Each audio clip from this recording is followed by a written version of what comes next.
Millions left the workforce last year as a result of the pandemic, and a majority were women. I just feel like it's so hard to be a mom and a working mom at the same time. And it's literally like climbing up a mudslide. We take 2 steps forwards and then we're sliding back down. From the New England News Collaborative, this is next. We'll hear from some of those women and an expert on why this recession has affected women more than men.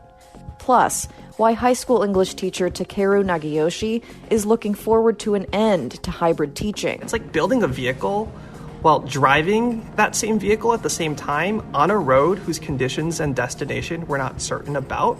And that vehicle, by the way, is a school bus with 100 kids, and you're not only the driver, but you're driving it remotely from the back of the bus. And we'll remember activist and ballroom icon Jahaira DeAlto. She deserved an ending filled with kindness and tenderness, and I'm really having a hard time accepting the reality that she faced. It's next. Next is produced at Connecticut Public Radio and is powered by the New England News Collaborative, 10 public media companies coming together to tell the story of a changing region with support from the Corporation for Public Broadcasting.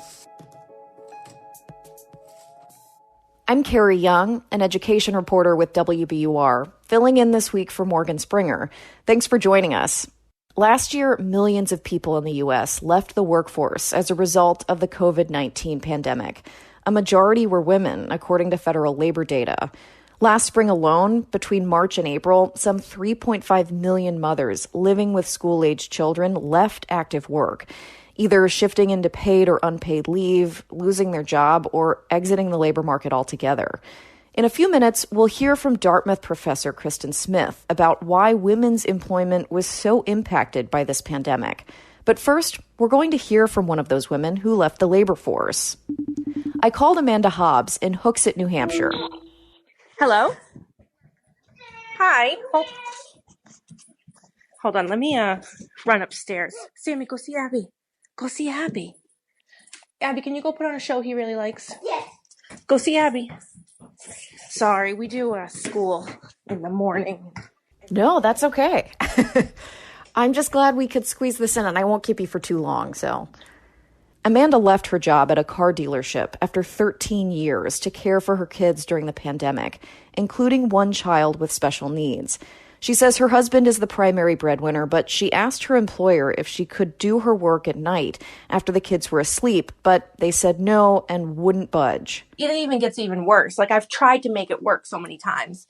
I said, could I go, because I have a key, could I go in the morning before my husband leaves? Could I go in when my husband comes home? And he was like, absolutely not. Amanda says after she lost her job, she got really depressed. I have a therapist, and we started doing virtual calls, and she actually even mentioned that she was actually really worried about my mental health. I am not meant to be a full stay-at-home mom.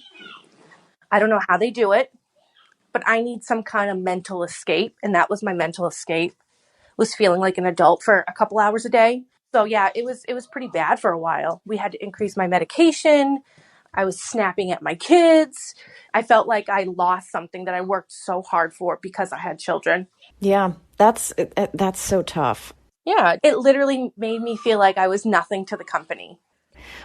Does it frustrate you, that women have been bearing the brunt of the responsibilities during COVID, or just have even just been the most impacted economically from this pandemic and the recession that came with it? Yes. So what irritates me the most is we were meant to wear so many different hats, but they gave us one hat during the pandemic. Men are the breadwinners, so it's an easy choice to drop the women's career. I just feel like it's so hard to be a mom and a working mom at the same time. And it's literally like climbing up a mudslide. We take 2 steps forwards and then we're sliding back down. So I just find that really irritating. And I'm very grateful that my husband makes enough money. Amanda recently rejoined the workforce part-time, working for a real estate agent. This time her hours are much more flexible. And there are others like Amanda, according to the Pew Research Center. 2.4 million women totally left the workforce from February 2020 to February 2021. That's compared to 1.8 million men who left in that same time period. And joining us now to discuss this trend is Kristen Smith. She's a visiting associate professor of sociology at Dartmouth College who researches gender inequality, labor markets, and employment. Kristen, welcome to Next. Thank you very much, Carrie. So we heard from Amanda earlier in the segment about the reasons why she was forced to leave her job. But what does the research or data say about why so many other women left the workforce during the pandemic? Are there a lot of other reasons? There's two things that are going on with women's employment in this pandemic. On the one hand, we have jobs that women are employed in that are being called upon more. So the essential worker jobs that we've heard so much about, those are in health, for example, and teachers, grocery stores. But then at the same time, simultaneously, we have jobs in leisure and hospitality that are also female dominated. Those jobs are being curtailed, they're being cut. So we have sort of this two-pronged approach for women and what that means for them. So if you carry that forward, some women are leaving the labor force, but some women are becoming unemployed. Can you explain the difference between leaving the labor force and unemployment? You may recall in September, there were 860,000 women who left the labor force. Those women are sort of like Amanda, who couldn't make it work between being a mother and working. And so we've had a lot of women leave the labor force completely. Then we also have unemployment. So unemployment is when you lose your job and you continue looking for a job. So our unemployment numbers are coming down, right? So we have more people entering the labor force, but we still have a number of women and men as well who are out of the labor force, who have decided that they just can't manage the tasks of and the responsibility of having children at home and working. So a great number of those who left the labor force in September were mothers. And it seems like it's not just a gender disparity right now. According to the Pew Research Center, it looks like many of the women who have left the workforce are Hispanic or Black. Do you know why that is? Yeah, so we have a very segregated labor force. Occupations are segregated by sex. They're also segregated by race. And a lot of women are holding those posts that are in service, either through retail or food service or waitresses or hospitality. And a disproportionate number of women of color are holding those positions as well. So it seems like this is often the case in pandemics where minorities and women are often lose their jobs first, and then they're the last to re-enter as well. So one of the women I also spoke with for this segment, her name was Marianne Silva from Lynn, Massachusetts, and she was a banquet server at the Ritz-Carlton. She's also a caregiver for her elderly mother. It all seemed to get more stressful, obviously. When COVID hit, everything just collapsed. And I'm sure some of my stress fell over to my mom, and I was really worried about her health and my health, and paying the mortgage and the car payment and all of those bills that had to be paid. So it was a very stressful time. So as I mentioned, Marianne worked at a hotel. Can you talk a little bit about what the impact the closures of the hospitality industries have had on women in the workforce? When in April, when many of the states closed down, people didn't go out to restaurants. They didn't go to stay on vacation, for example. So hotels, hospitality, restaurants were all hit really, really hard. And I think it's been a tough road for them. So I've been looking at some of the New Hampshire numbers, and we do see that the jobs are coming back, but they're coming back slowly. And so it's been a tough and long road for workers in those categories. So I also talked to Katie Ring, who is a commercial photographer in Salem, Massachusetts. And she told me about the challenge of being a working mom during the pandemic. As working moms, many of us had some kind of a hard transition into figuring out motherhood and our job. And most of us had to revisit that. And any of us who had a particularly difficult experience when becoming working moms, any mom who didn't work for a great company with great family leave and a seamless transition here, I think a lot of women I talked to just had been feeling this real trigger back to, why is this so hard again? My family had worked hard to figure out how my career was going to go, and I didn't anticipate having to renegotiate that again, having that blow up again. And that was, pretty upsetting for, myself and a lot of other women to feel like, I thought we'd made progress, all the things we thought we'd done to have more gender equity, especially in caregiving. A lot of that just felt like it was blown up by the pandemic. Again, that was Katie Ring in Salem, Massachusetts. And Katie mentioned progress in gender equity. Have we seen a drastic slide back that will be hard to recover, do you think? Yeah, that's such a good point that she's bringing up, how hard women have worked to maintain their place in the labor force and have families. The United States is not a country that really values caregivers. We don't have a paid family and medical leave federal program. We don't have federal paid sick leave program. Our child care supports are minimal at best. So we're not really valuing care and women's role as caregivers in the United States. And so this sliding back, we didn't have the supports in place prior to this pandemic and this recession. And one of the things that this recession has done repeatedly is sort of shine a spotlight on all of the inequalities that we have in different systems. So in the care infrastructure system, we're seeing, Katie's example and the other examples are really showing everything sort of crumbles when you have a negative event like a pandemic. We are sliding back and losing ground. Reentry after time away from the labor force has been notoriously difficult. Many women, when they reenter, don't enter at the same level that they left in terms of pay or occupational prestige or hours worked. We have a choice to make as a society. What do we want to value?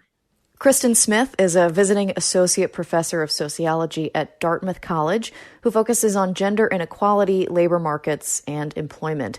Kristen, thanks for joining us. Thank you for having me. As we just heard, school disruptions during the pandemic have been tough on families across New England. But like many crises, it's also created an opportunity to rethink education. For many Republicans in New Hampshire, that means expanding school choice. New Hampshire Public Radio's Sarah Gibson has this story on a bill that would create one of the most sweeping programs in the country for families who opt out of public school. Maria Brown lives with her family in Manchester. The license plate on her car reads nonstop, and if you spend a few minutes with her, it kind of fits. I am mom or a monkey wrangler. Yeah, because I got 5 of them. 2 of those children were enrolled in the public middle and high school when the pandemic hit.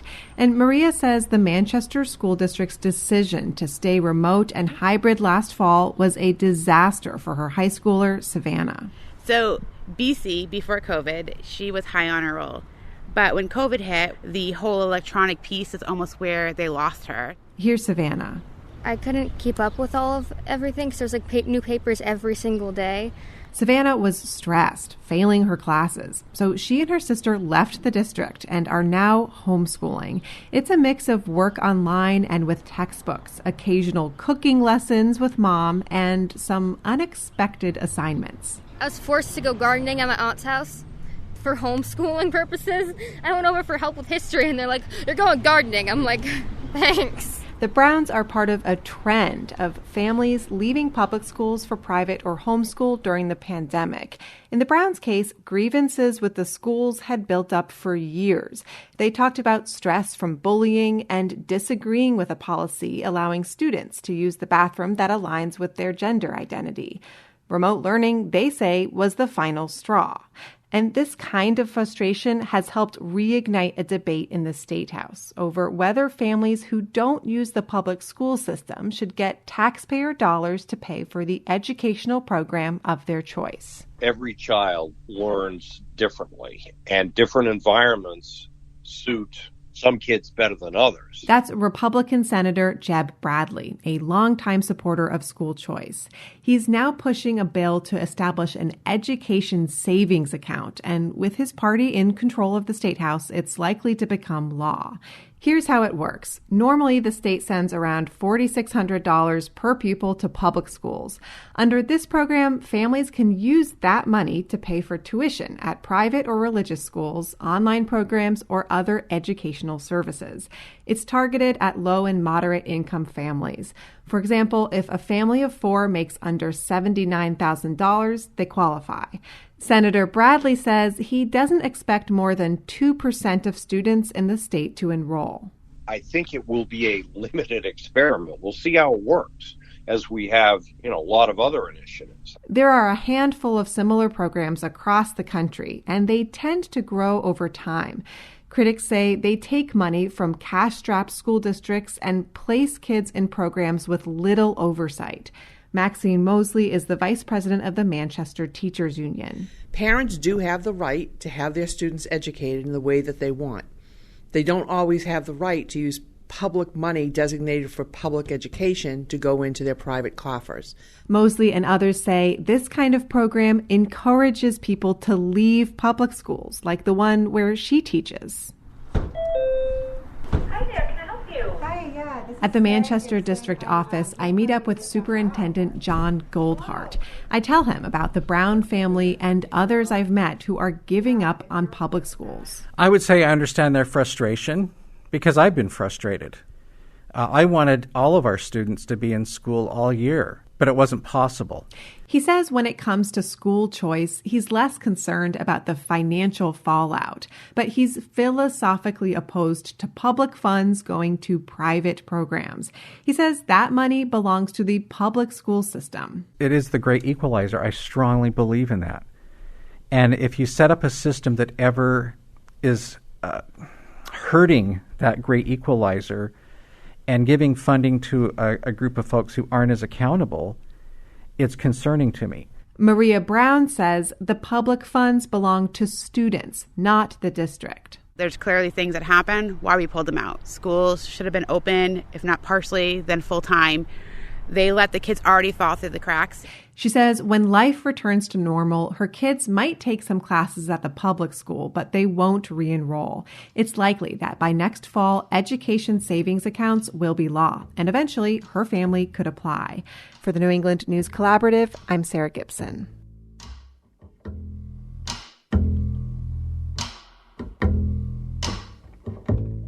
This week marks the 250th episode of Next, which is all about New England. And so we want to hear from you. What do you love most about living in or visiting New England? And what makes our region really unique? Leave a comment at 860-275-7595. Again, that's 860-275-7595. Or you can email us at next@ctpublic.org. And thanks.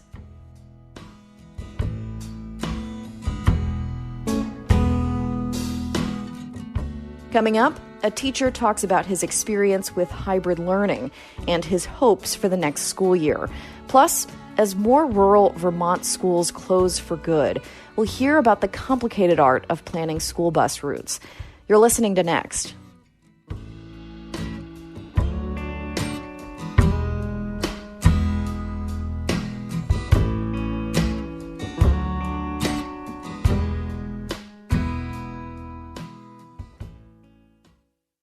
Next is made possible in part by our founding supporters who believe in the power of collaborative news coverage, including the Common Sense Fund, supporting the New England News Collaborative in its coverage of climate change and the evolving clean energy economy. Support also comes from Douglas Stone and Mary Schwab Stone through the Smart Family Foundation of New York. Welcome back. I'm Carrie Young, in for Morgan Springer. As the school year comes to a close, we want to reflect on this past year, and specifically the impact the COVID-19 pandemic has had on teachers and the way they teach. For some teachers, it's been in-person learning or online learning all the way. Others have had to navigate a hybrid of the two, juggling students in the classroom and online. Today, we're joined by an English teacher to hear about his experience teaching during this past year and what he's learned from it. Takeru Nagayoshi is a teacher at New Bedford High School in Massachusetts, and he was the state's Teacher of the Year in 2020. Takeru, welcome to Next. Hey, thanks for having me. So I want to start by understanding what teaching looks like for you right now. Can you explain how much of your class is there in person and how much are joining online still?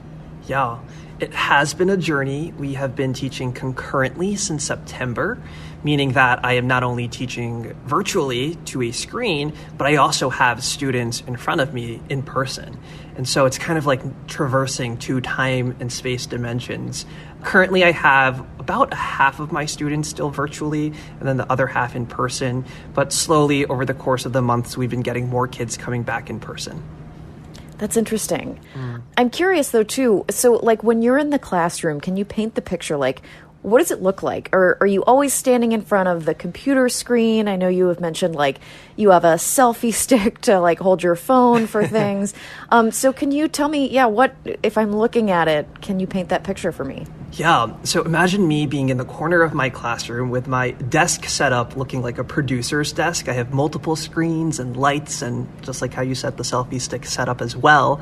And my kids are also logging in to the virtual classroom space on their own laptops while they're in person. And so it kind of feels dystopian where kids would come into my classroom in person, but instead of feeling the benefits of an in-person class and collaborating with each other and looking at each other in the eyes, they're actually looking at me through the screen in front of them. That way we can all sort of be together in person and virtual. And so it's not the best, but it's also the second to best thing that we can have at the moment. Right. Massachusetts education leaders have said that the state won't do a hybrid model next year, but other states haven't quite made that decision yet. As we know, that can always change. Plans have changed during COVID quite a bit. But, if it did and it meant that you had to continue doing some kind of hybrid, what would it mean for you as a teacher if you had to continue in this model that is so just logistically challenging? Yeah, I think I just had stress hives just hearing and thinking about the possibility of hybrid continuing on. I mean, if it happens, and I'll have to do it, right? But that is not what I think good learning is. And this year has felt like being on overdrive all day, every day. And a lot of folks ask me what metaphor I might use to describe teaching this year, but it's like building a vehicle while driving that same vehicle at the same time on a road whose conditions and destination we're not certain about. And that vehicle, by the way, is a school bus with 100 kids. And you're not only the driver, but you're driving it remotely from the back of the bus. And so that is where I am mentally, emotionally at right now. I can endure it for the rest of the month or until this school year ends, but I don't think this is something I want to do next year for sure. I could totally understand that, and that's quite a vivid mental picture there. I want to switch gears a little bit here and talk about what you as a teacher have learned during this past year. Like, how has COVID-19 changed the way that you teach students, or what lands well with students? Yeah, I think I've thought a lot about what success means and should mean. And for so long, success, I think, in our schools have always meant about academic achievements, right? Not necessarily about our students' personal development and growth. And, as an AP advanced academic teacher, I'm proud, and I've always been proud of the exam results I was able to get with my students. And so I think I was guilty of that success as being defined by academics trap as well. And this year I really thought, well, at what cost is that definition of success, this traditional metric of success, worth chasing, especially in a school year when the parameters, right, that have allowed us for the success or lack of success to happen have shifted so much. And especially at first, I think I was on this constant grind to prove myself that, I'm not going to let the pandemic affect me. I put a lot of that pressure on myself. And there was this desire to overcompensate, not just, as a teacher, but also as a professional. And so, at my worst, I was at school until 9 o'clock, being part of different working groups and committees and fellowships and advisory boards and task forces and, teaching a new grad school course. And I got in a car accident in February. And it wasn't directly tied to the work that I was doing, but it happened on a day that I stayed at school until 9 o'clock. And it made me realize how I had to slow down and reevaluate the things in my life, and how I've been also guilty of thinking about my own success as a teacher as tied to these external factors, right? And I think the problem with that mindset has always been that when these circumstances change, like the fact that we're in a global pandemic, we're always going to feel like we're playing catch up, and it's hard to get ourselves out of, that hamster wheel, so to speak. And so, after the car accident, I was really heartened by the outpouring of love and support that my students were able to, send and reach out to me. And up until that point, a lot of my kids were just a sea of black boxes and names. And for the first time, I was hearing them reach out personally and checking in on me. And that's kind of what success started to look like for me. And that's what I started to lean in on. It's how I show up for my students and how they show up for me.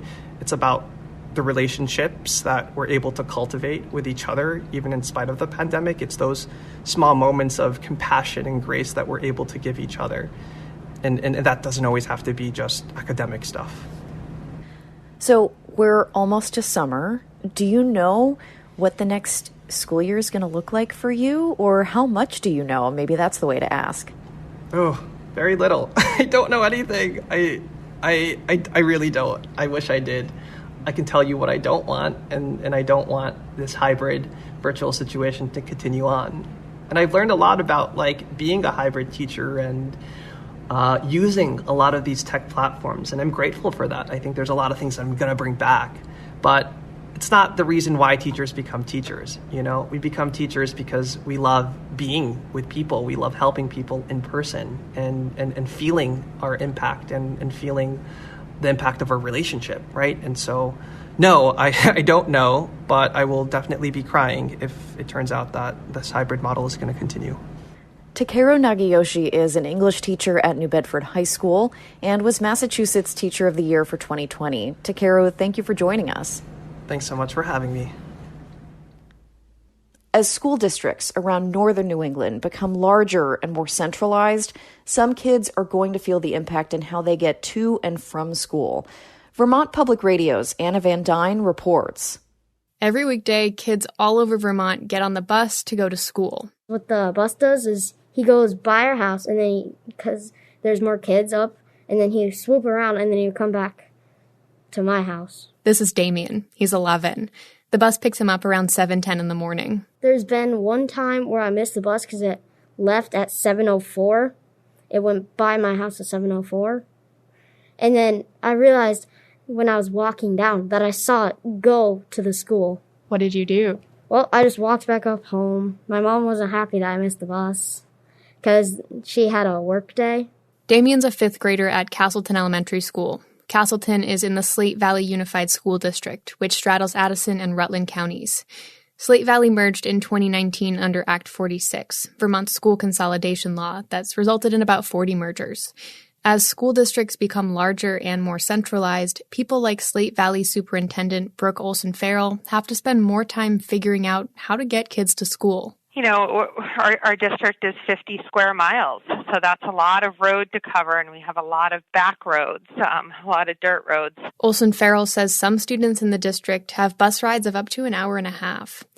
Damien lives pretty close to school, just about 4 miles. But there's a plan on the table that would close his future middle school, and in 2 years, it's likely he'll have to go to 7th grade in the next town over. His bus ride will more than double. What do kids do on the bus? Well, there's a bunch of people that just watch videos on their phones or tell jokes. What do you do? I just sit there, and whenever I'd bring my Nintendo Switch, because sometimes I would, I'd play Minecraft. The state doesn't track how many kids like Damien ride the bus, or how long their rides are. But rides of an hour or more aren't unheard of in a state where the majority of school districts are rural. And when community schools close, bus rides for some kids get longer. Last year was Slate Valley's first year as a merged district. They've reduced the number of bus runs, but Superintendent Olson-Farrell says there will likely be more changes in the future. There's a lot to think about, from road conditions and terrain to the length of rides. making sure that we don't have excessively long bus routes, especially when we have, little kindergartners or first graders stuck on the bus for a huge amount of time. This is the kind of thing that worries Barbara Wilson. She was just elected to the school board in the Addison Central School District. The district consists of 7 towns that came together in 2016 under Act 46. There are some school closures planned, which would increase travel for some students. Wilson is concerned that the impacts of this wouldn't be felt equally. For example, she says some parents might drive their kids to school to avoid the longer bus ride, but a kid whose parents work a lot, they may not have that luxury, or they have a parent that is able to take them to school, let alone if it's further away. There's plenty of anecdotal evidence that suggests a longer distance between home and school impacts families, from limiting parents' ability to participate in school activities to negatively affecting students' health and academic performance. According to the ACSD superintendent, they're trying to keep ride times under an hour. But it goes beyond logistics. Rural districts face high transportation costs. Buses need fuel to drive long distances, and all those miles on Vermont roads increase maintenance costs and decrease vehicle lifespans. Making matters worse, the state has relatively few bus companies and a shortage of drivers. And as school districts consolidate, they have to contend with larger swaths of Vermont's unique landscape. Cheryl Morse is a geographer at the University of Vermont. On a map, it looks like 2 places are relatively close to each other and you should be able to get from here to there, but really you have to go up and around and over to get between those 2 locations. Even within a single town, says Morse, it might be hard to get from one end to the other because of a river valley or a hill. For example, the town of Ripton doesn't feel isolated, but in some ways it can be. Lori Cox is chair of the Ripton Select Board and an advocate for a plan to withdraw Ripton's elementary school from its merged district in order to keep the school open. She says one of the reasons some residents want a school in town is because sending kids elsewhere would mean a bus ride on Route 125.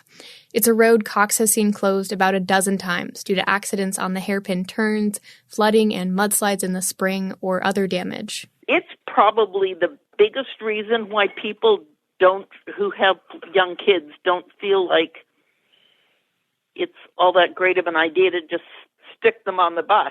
The district has been busing older students on the road for years and says it shouldn't be a problem. In southern Vermont, the town of Reedsboro faced its own transportation challenge in 2019 when they had to send 6 middle schoolers to neighboring Halifax.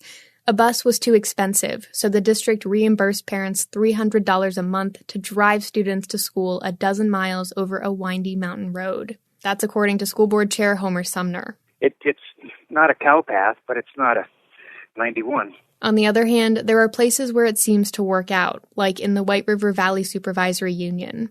There's a plan where, starting in the fall of 2022, K-4 students will go to Tunbridge and 5-8 students will go to Chelsea. Those towns are about 10 minutes apart on a paved, uneventful road. UVM geographer Cheryl Morse's research focuses on rural communities and the connection between people and the environment. She says that Vermont, like most colonized places, has arbitrary political boundaries drawn upon the landscape. Those are our counties, our towns, and our school districts. We have our human geography in the way that we try to create communities and try to create efficiencies and try to create networks. But the landscape is in place as it is. As districts change, the landscape doesn't. Distances are as far as they ever were, and mountains can't be moved. For the New England News Collaborative, I'm Anna Van Dyne. Coming up, we'll remember activist and ballroom icon Jahaira DeAlto. It's next. Next is made possible in part by our founding supporters who believe in the power of collaborative news coverage, including the John Merck Fund, supporting the New England News Collaborative in its coverage of climate and clean energy.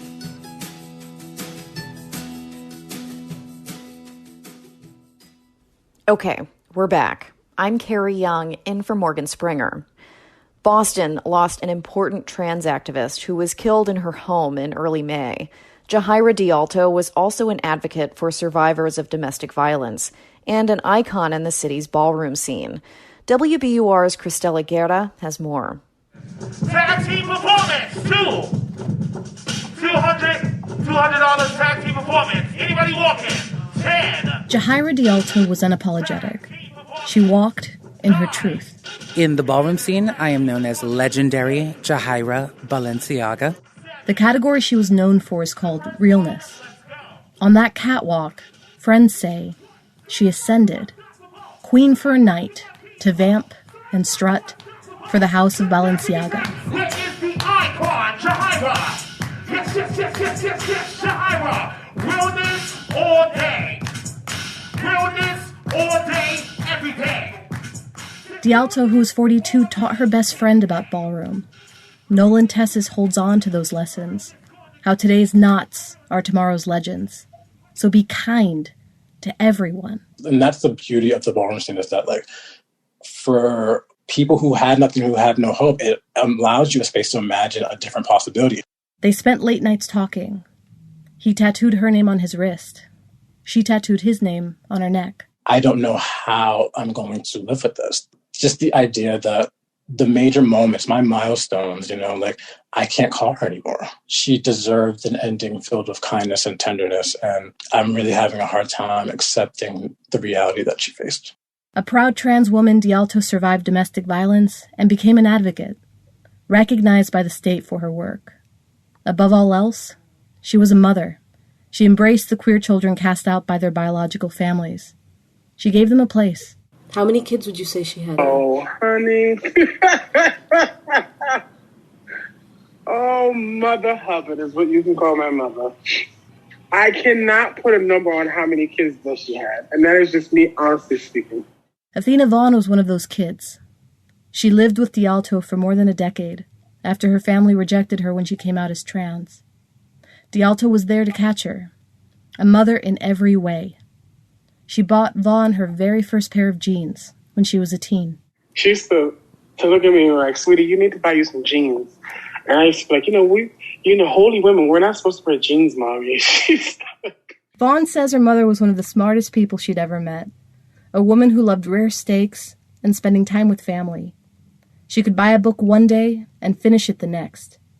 DeAlto loved Oprah, travel, and water. If it was thundering rain outside, she would take off her shoes and put on just a little jump shirt or whatever and some shorts. And she would take her hair out of a bun and she would just run outside into the rain and stand there for a few seconds, and then she would walk back into the house. Vaughn says her mother was the kind of person who would meet you and 2 hours later, love you. For her and the people she's touched, it's just what that is. Mother, the essence of giving hope, the essence of guiding, the essence of uplifting, and just having someone to show you the unconditional love that your biological family was no longer giving because they were not supporting your lifestyle. She loved ferociously. The man, who police allege fatally stabbed DeAlto, had been staying with her. She never turned anyone away. Now her community intends to see her off. A ball. A celebration. Her mission was to empower trans women. Tessis says this charge remains. What do we do now? What do we do that we haven't done before? What do we sacrifice that we haven't sacrificed before? What's the new? What's next? And I think that she would want this moment to be a catalyst for change. I met DeAlto last fall at a ball inside the Museum of Science. She told me she wanted to see her sisters step into their light. Unapologetic. Always. And forever.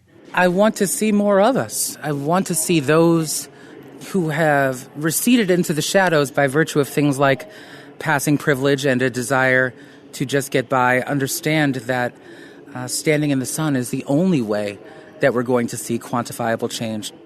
For the New England News Collaborative, I'm Cristela Guerra. Rhode Island saw a surge in calls to domestic violence helplines in 2020 as people were directed to stay home to prevent the spread of COVID-19. But even with much of the state reopening, domestic violence advocates say the need for support services still remains high. The Public's Radio's Antonia Ayers-Brown reports. Hello, Women's Resource Center. Nada speaking. How can I help you? Nada De Jesus is the residential director at a domestic violence prevention agency in Newport. Is this due to domestic violence? Are you in a safe place to talk to me right now? She runs the Women's Resource Center's 12-bed emergency shelter, as well as its transitional housing program, where women and their children can stay for up to 2 years while they look for a safe, permanent home. She says that even before COVID, the center couldn't keep up with requests for housing. There's never enough beds, whether we have a high increase in calls or a decrease in calls. We can't serve everyone because we just don't have enough beds. Since the pandemic began, that's only gotten worse. Last summer, the Women's Resource Center rented additional space to double the emergency shelter's capacity. With those extra beds, the center managed to shelter twice as many people last year as it did the year before. But Executive Director Jessica Walsh says demand for housing still far exceeded, and even now continues to exceed, what her agency can provide. Suddenly, having to be home 24/7 with a person who was abusive became very untenable and very unsafe. And so the request for shelter just skyrocketed. That was true statewide and nationally. The Rhode Island Coalition Against Domestic Violence, which is made up of 10 agencies, including the Women's Resource Center, kept its 24-hour helpline open throughout the pandemic. Some months, calls increased by up to 90% compared to the year before. And advocates say there's also been an increase in how much support those survivors need. While the demand for shelter has increased at agencies like the Women's Resource Center, so have requests for other services, like counseling, support groups, and help with public benefits. All of a sudden, it felt like every client had an acute need because suddenly all of the systems that they were using to provide for their families to survive, to make ends meet, had different rules. Nobody knew how to access the supports that they needed. Walsh says clients who previously would have needed only counseling or legal assistance were also looking for help with things like childcare, unemployment benefits, transportation, or even getting basic grocery items. Walsh and her staff have also seen new trends in the kind of abuse they're responding to. People often think of domestic violence as just physical violence, but it can also include financial, emotional, or psychological abuse. Financial abuse is one of the big reasons why folks who are experiencing domestic violence either stay or return to an unhealthy situation because it's hard, it's often near to impossible to be financially independent. Walsh says that's been especially true this year, as many people lost their jobs. In more than one instance, there have been cases of abusers invoking COVID-19 as a reason to monitor their partner's every move or ignore a survivor's visitation rights with their children. And many victims are removed from their usual support systems or networks of friends, which can make it harder to access help. Walsh says this isolation and hypervigilance has also been difficult for many survivors who are no longer with an abusive partner, and even years into their journey to healing. Those experiences of the pandemic really mimicked and mirrored some of the experiences of being in an abusive relationship. And so even folks who were no longer in those relationships were feeling triggered and needed our support. Advocates say these emotional scars of the past year won't suddenly disappear, even as routines go back to normal. Tanya Harris, the executive director of the Rhode Island Coalition Against Domestic Violence. The victim is now recovering from a pandemic and also recovering from being isolated, from intimidation, from possible abuse, from children witnessing, which is another layer. And so these are all things that victims are going to work through and will need to work through in addition to everything else that will be happening, such as trying to find a job again. On the ground in Newport, Walsh says there are likely some people who didn't feel free to call for help over the past year, but may need support moving forward. So as much as we were seeing an increase in calls, I still believe we saw the tip of the iceberg of what was happening for folks. And Walsh says her team will be ready, like they have been throughout the pandemic, to help survivors begin healing. For the New England News Collaborative, I'm Antonia Ayers-Brown. If you think you or someone you know may be experiencing domestic violence, help is available. Call the National Domestic Violence Hotline at 1-800-799-7233. That's 1-800-799-7233. At Harvard's Museum of Comparative Zoology, the creators of a new online exhibition are trying to pull back the curtain on some of the forgotten women of the museum's history, including one underappreciated arachnophile. WBUR's Andrea Shea got the story about this pioneering spider expert from the show's curator. Reed Gotchberg was digging through the archives at Harvard Zoology Museum when she stumbled on some striking information buried in some old annual reports.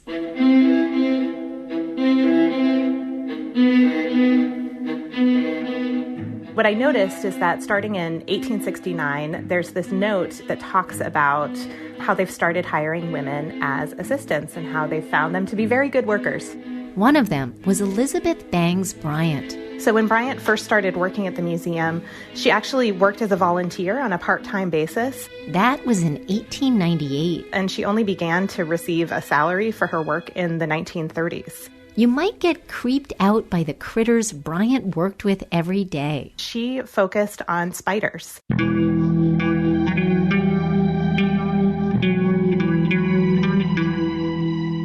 Gotchberg acknowledges the eek factor that comes with the job title Spider Curator. She studies 19th century American culture along with the history of museums and says Harvard had a ton of specimens, fossils, birds, shells, and spiders that needed to be cataloged and preserved. Now Gotchberg is highlighting that hidden labor in the online exhibition Women of the Museum Behind the Scenes at the Museum of Comparative Zoology. They were first hired as assistants and secretaries and sometimes as librarians, but it took a few decades before women started to be appointed at the level of assistant curator. Before being hired as assistant spider curator, Elizabeth Bangs Bryant had been fearlessly building her own collection of 8-legged specimens. She found them on excursions in New England and the Caribbean. 2 spiders are even named after her, the Bryantella and the Bryantina. While she didn't complete her degree at Radcliffe, Gotchberg says Bryant pursued her passion with mentors, including the head spider curator at the Zoology Museum. One of the challenges with Bryant, in terms of just the available source material that I've had so far, is that mostly I've been working with her professional correspondence.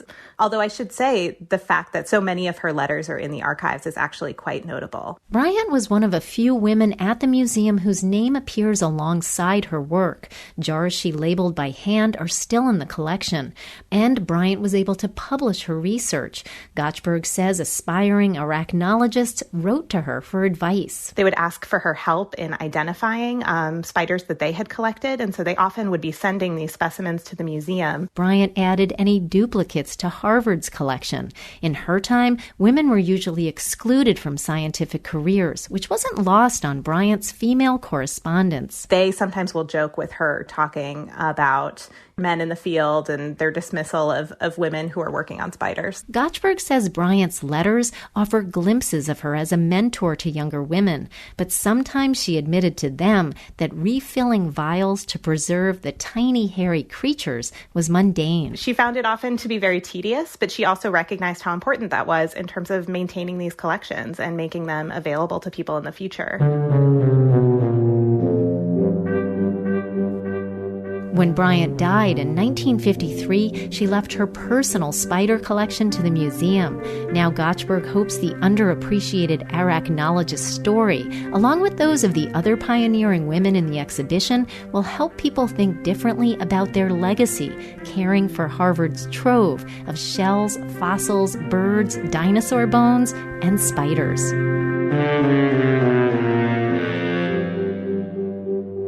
For the New England News Collaborative, I'm Andrea Shea.